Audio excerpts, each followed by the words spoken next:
Good morning, everyone. Today is a very news-heavy day. So at 2 o'clock today, we've got the FOMC decision, and after market, we have several major earnings from big tech coming in, specifically Amazon, Meta, Microsoft, and Google, all after the close. And then 10 a.m. today, we have crude oil inventories. And aside from that, we always have to be aware of the tweets regarding oil, which is continuing to move higher with almost nothing really to stop it. I would be more surprised if we don't break these highs than if we were to sell off from here.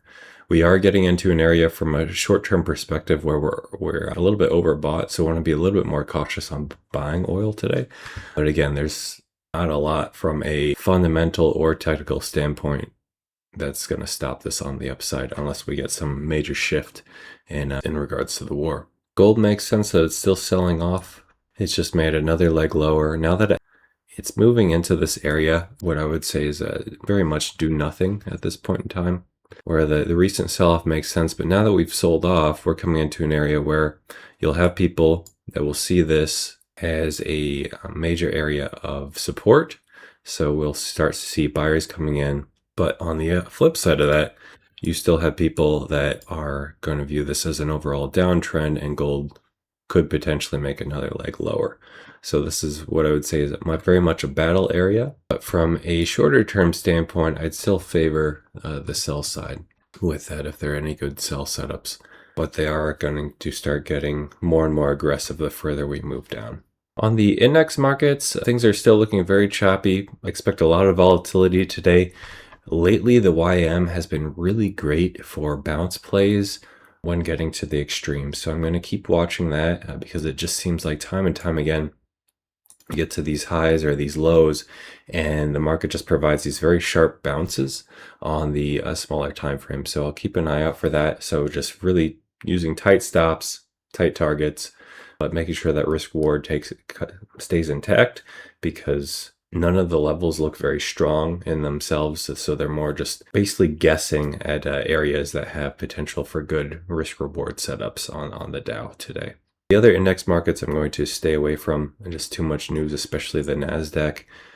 Likely to see a lot of volatility on that with the anticipation of earnings. Natural gas, I also still have to favor the downside, but again, it's nothing fantastic. So if there's a really clean setup on the sell side, it might be worthwhile.